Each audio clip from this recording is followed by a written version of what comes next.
वहीं पीएम मोदी आज मध्य प्रदेश के दमोह में चुनावी रैली को संबोधित करेंगे। पीएम मोदी की सभा के लिए दमोह के इमलाई गांव में आयोजन स्थल तैयार किया गया है। पीएम मोदी बीजेपी प्रत्याशी राहुल लोधी के समर्थन में लोगों से वोट के लिए अपील करेंगे। प्रधानमंत्री की मध्य प्रदेश में ये चौथी सभा होगी और दूसरे चरण की दमोह संसदीय सीट से बीजेपी प्रत्याशी राहुल लोधी चुनाव लड़ रहे हैं। उनके विरुद्ध कांग्रेस की ओर से तरवर सिंह लोधी चुनावी मैदान में है।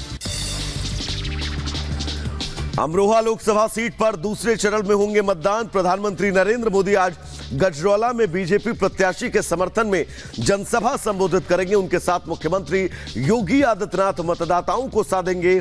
मोदी की जनसभा के लिए मजबूत पंडाल बनाया गया है। पंडाल की लंबाई 100 मीटर और चौड़ाई 68 मीटर है। पीएम मोदी और सीएम योगी के लिए 4 हेलीपैड बनाए गए हैं। केंद्रीय गृह मंत्री अमित शाह आज अपने संसदीय क्षेत्र गांधीनगर से रोड शो की हैट्रिक लगाने के बाद बड़ी जनसभा को संबोधित करेंगे। दूसरी बार गांधीनगर से चुनाव लड़ रहे अमित शाह ने अपनी चुनावी राजनीति की शुरुआत गांधीनगर से की थी। 2019 में पहली बार गांधीनगर से जीतने पर अमित शाह ने पिछले सभी मार्जिन को तोड़ दिया था और अमित शाह ने रिकॉर्ड 5.5 लाख वोटों से जीत दर्ज की थी।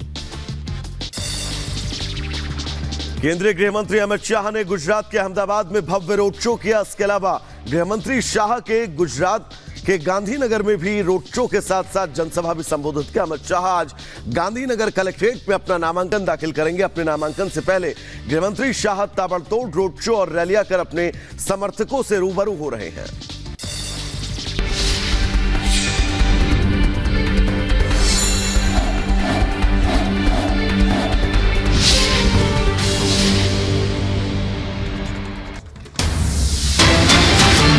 लोकसभा चुनाव के पहले चरण का मतदान है आज और 21 राज्यों की 102 लोकसभा सीटों पर मतदान होना है। सुबह 7 बजे से ये वोटिंग की प्रक्रिया शुरू हो जाएगी और मतदाता मत केंद्र पर पहुंचकर तमाम उन दिग्गजों की फैसले करेंगे जिनकी साख आज दांव पर है। जहां केंद्रीय मंत्री, पूर्व मुख्यमंत्री और पूर्व राज्यपाल जिनकी किस्मत दांव पर है, जिसमें कि सबसे ज्यादा लोकप्रिय चेहरा नितिन गडकरी आते हैं नागपुर सीट से। तो कई ऐसे प्रत्याशी हैं जिनकी किस्मत का फैसला तमाम ये प्रत्याशी करेंगे। और 2 तस्वीरें आपके सामने। पहले चरण का मतदान है आज। पूरी यहां पर देखिए तैयारियां कर ली गई हैं और सुरक्षा के भी चाक चौबंद इंतजाम नजर आ रहे हैं। पुलिस की भी सुरक्षा बढ़ा दी गई है और ये 10 तस्वीरें, ये तमाम दिग्गज आज मतदान केंद्र पर पहुंचकर अपने मताधिकार का प्रयोग करेंगे। और जाहिर तौर पर हम आपसे भी यही कहेंगे क्योंकि आज ये लोक पर्व है और अपने घरों से निकलिए और अपने मताधिकार का प्रयोग करिए क्योंकि आज का दिन बेहद अहम है और 5 साल बाद आखिरकार ये मौका मिलता है जनता को और तमाम जो प्रत्याशी हैं वो भी अपने मताधिकार का प्रयोग करेंगे। तो बिल्कुल सीधा आपको ग्राउंड जीरो पर ले चलेंगे। दीपेश, प्रियंका और मीनाक्षी इस वक्त हमारे साथ जुड़ी हुई हैं। प्रियंका जयपुर से हैं। प्रियंका, जयपुर में इस वक्त राजनीतिक समीकरण क्या कुछ बन रहे हैं और क्योंकि तकरीबन 25 मिनट का ही वक्त बचा है वोटिंग के शुरू होने में, वोटरों के अंदर कितना उत्साह है, पोलिंग बूथ पर क्या कुछ तैयारियां हैं? प्रियंका, देखिए, वोटर्स के अंदर उत्साह 7 बजे के बाद देखने को मिलेगा जब उनकी कतारें हम देख पाएंगे और देखेंगे कि कितनी जल्दी वो यहाँ पर पहुंच रहे हैं क्योंकि आधे घंटे बाद ये वोटिंग की प्रक्रिया शुरू हो जाएगी। अभी जो अंतिम चरण की तैयारियां हैं वो यहाँ पर हो रही हैं। सुरक्षा कर्मियों का पहरा है और अगर हम जयपुर अर्बन सीट की बात करें तो मंजू शर्मा चुनावी मैदान में है। मंजू शर्मा, आपको बता दें, जो बीजेपी के पूर्व प्रदेशाध्यक्ष थे भंवरलाल शर्मा, उनकी पुत्री हैं जो पहले भी हवामहल विधानसभा सीट से चुनाव लड़ चुकी है लेकिन एक मामूली अंतर से उन्हें हार का सामना करना पड़ा। इस बार पार्टी ने उन्हें संसद पहुंचाने का मन बना लिया है। साथ ही आपको बता दें, जो जयपुर अर्बन की हम बात करें या जयपुर रूरल की हम बात करें, ये दोनों ही बीजेपी का गढ़ माना जाता है। इससे पहले यहां पर जो है रामचरण बोहरा जो है वो 2 बार सांसद रहे लेकिन इस बार उनको टिकट नहीं मिला और ऐसे में भी मंजू शर्मा ने सीधे तौर पर कहा कि बीजेपी महिलाओं को भी मौके देती है और उनकी प्राथमिकता यह है कि अगर वो जीतती हैं तो कैसे जो स्मार्ट सिटी जयपुर को बनाने का काम है, अधूरा काम, उसको पूरा किया जाएगा। यहाँ का थोड़ा दिखा देते हैं आपको। देखिए, यहाँ पर एक सेल्फी पॉइंट बनाया गया है। इस सेल्फी पॉइंट की खासियत यह है कि तमाम तस्वीरें प्रियंका आप वहां से दिखा रही हैं। बिहार का रुख कर लेते हैं, जमुई से, जहां से पीएम नरेंद्र मोदी ने अपनी जनसभा की शुरुआत की थी बिहार से। वहां से अनूप हमारे साथ जुड़े हुए हैं। अनूप, क्या कुछ वहां पर देखा जा रहा है, कैसी हलचल? देखिए हलचल तो थोड़ी देर बाद शुरू होगी जब मतदान की प्रक्रिया शुरू होगी, क्योंकि नक्सल प्रभावित इलाका है और 7 बजे से लेकर 4 बजे तक मतदान होना एक विधानसभा को छोड़कर। लेकिन अभी मैं जमुई में हूँ। अरुण भारती जो रामविलास पासवान की जीजा जी है और यहाँ के कैंडिडेट है एलजेपी से, वो इस वक्त पूजा कर रहे हैं। पूजा के बाद उनसे बातचीत भी होगी। पूरी तैयारी हो चुकी है और अब देखिए भगवान से मन्नतें की जा रही है कि अब जीत होगी, जीत के लिए प्रार्थना की जा रही है, क्योंकि रामविलास पासवान की विरासत को संभालने की जिम्मेदारी अरुण भारती के ऊपर में है।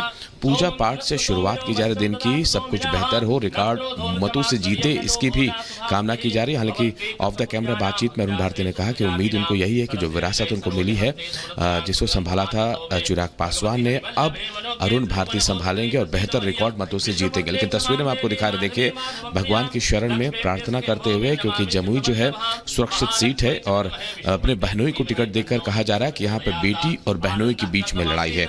एक तरफ अरुण भारती तो दूसरी तरफ महागठबंधन से आरजेडी की अर्चना रविदास हैं जो यहाँ दलित हैं और उनके पति यादव हैं। तो उस कास्ट फैक्टर को लेकर यहाँ वो लड़ाई पोत रहे। लेकिन इनको अरुण भारती को ये उम्मीद है कि ये वोट बैंक जो चिराग पासवान ने जो अपनी काम से बनाई, अपनी पहचान बने, उसको ये इस विरासत को आगे बढ़ाएंगे। हम चाहेंगे कि तस्वीरें बिल्कुल अनूप इस विरासत को आगे बढ़ाएंगे और पूजा पाठ से दिन की शुरुआत, ताकि आज का दिन इनके लिए मंगल हो, क्योंकि आज के दिन से ही आगे की स्थितियां जो है वो ठीक हो पाएंगी। 5 साल की छिंदवाड़ा चलेंगे। सत्यविजय इस वक्त हमारे साथ जुड़े हुए हैं। सत्यविजय, सबकी नजरें छिंदवाड़ा पर हैं और मैंने कहा भी था बीजेपी की खास तौर पर छिंदवाड़ा सीट पर है और बीजेपी चाहेगी कि इस बार जो पिछले कई सालों से चलता रहा है छिंदवाड़ा के राजनीतिक इतिहास में, उसको बदला जा सके। कितनी संभावनाएं हैं और वोटरों के अंदर कितना उत्साह आज देखा जा रहा है?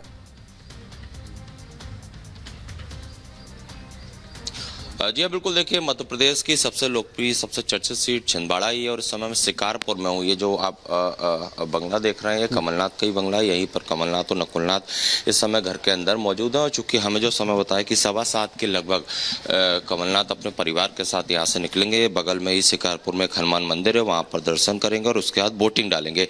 अगर लोकतंत्र या कहना चाहिए चुनाव के लिहाज से अगर बात करें तो चूंकि मध्य प्रदेश में 28 सीटों पर पहले से ही जो है पिछले लोकसभा चुनाव भाजपा का कब्जा था, लेकिन सिर्फ एक सीट छिंदवाड़ा थी जिस पर कि मोदी लहर के बीच भी नकुलनाथ ने जीत दर्ज की थी। इसीलिए भाजपा पूरी ताकत जो है वो इस बार उन्होंने प्रचार में, चाहे वो केंद्रीय गृह मंत्री अमित शाह हो, चाहे मध्य प्रदेश के मुख्यमंत्री मोहन यादव हो, सभी बीजेपी के नेताओं ने यहाँ पर रोड शो भी किए, सभाएं भी की, नाइट स्टे भी किया और सबकी कोशिश यही है कि कमलनाथ के इस गढ़ में वो सेंध लगा पाए। इसी लिहाज से पूरे देश की नज़र इस सीट पर है, क्योंकि कई ऐसे यहाँ के छिंदवाड़ा के कमलनाथ के करीबी कांग्रेस नेता भी है, उन्होंने भी भाजपा ज्वाइन कर ली थी। तो ऐसे में भाजपा का ये मानना है कि चाहे वो दीपक सक्सेना हो, कमलेश शाह हो और यहाँ छिंदवाड़ा मेयर हो, ये सभी कमलनाथ के करीबी रहे हैं और ये सब भाजपा का दामन थाम चुके हैं। तो भाजपा ये सोच कर चल रही है कि कमलनाथ की टीम को उन्होंने कमजोर कर दिया या यहाँ पर कमलनाथ की जो पकड़ है उसे कमजोर करने में वो कामयाब हुए। लेकिन आज वो दिन है जब फैसला हो जाएगा। जो वोटर है वो आज वो दिन है जब तमाम उम्मीदवारों की किस्मत का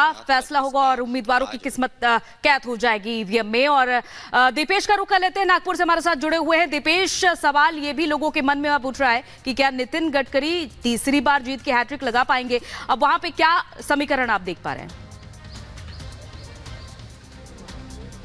देखिए बिल्कुल, अब उनसे इतर अब चूंकि मतदान का जो महापर्व है वो बहुत नजदीक आ चुका है। कुछ ही देर बची हुई है, उसके बाद जो मतदाता है वो अपने अपने मताधिकार का इस्तेमाल करेंगे। मैं उस पर जिक्र करूंगा जल्दी, लेकिन इससे इतर मैं तस्वीर पहले दिखाना चाहूंगा। मैं उस भाऊजी दफ्तरी स्कूल में मौजूद हूँ जहां आपसे कुछ देर बाद संघ प्रमुख मोहन भागवत जो है वो मतदान करने के लिए पहुंचने वाले हैं और उनके बारे में ये कहा जाता है कि वे समय की चूंकि बहुत पाबंद हैं और यही कारण है कि ठीक 7 बजे के लगभग वे यहाँ पर पहुंचते हैं और सबसे पहले जो अपने मताधिकार का इस्तेमाल, अजय से कहूंगा जरा अंदर तस्वीरें दिखा दें कि तैयारियां जो है वो पूर्ण कर ली गई है और अंतिम चरण में जो तैयारियां हैं वो चल रही हैं और अब से कुछ देर बाद जो है वो मतदान की प्रक्रिया शुरू होने वाली है। ये तस्वीरों में आप देख पा रहे हैं, अजय आपको तस्वीरें दिखा रहे हैं, यही वो मतदान केंद्र क्रमांक 55 है जहां पर संघ प्रमुख मोहन भागवत पहुंचेंगे और अपने मताधिकार का इस्तेमाल करने वाले हैं। अब जिस बात का जिक्र अंजलि आप कर रही थी, जरा उसके बारे में चर्चा कर लेते हैं। चूंकि विदर्भ ये पूरा इलाका है, इसकी 5 जो महत्वपूर्ण सीटें बूथ है उस पर आज मतदान को रखा है। उसमें सबसे ज्यादा हाई बिल्कुल प्रोफाइल और दीपेश, बहुत चर्चित जो देश महत्वपूर्ण की सीट है, जानकारी वो आप दर्शकों तक पहुंचा रहे हैं। लौटेंगे आपके पास। मीनाक्षी भी हमारे साथ जुड़ी हुई हैं।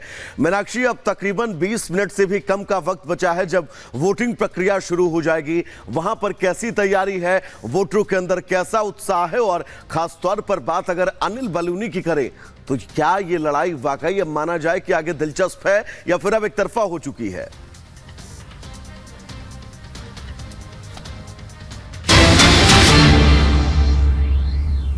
ये भैया अलवर से मैं 40 साल से काम कर रहा हूँ, सबको पता है, कोई मुद्दा नहीं है। बिल्कुल साफ तौर पे यहाँ पे आप सुन रहे थे भूपेंद्र यादव जी को, उन्होंने कहा कि अलवर मेरी कर्म भूमि है। जिस तरीके से दूसरे आरोप लगा रहे हो, केवल आरोप है।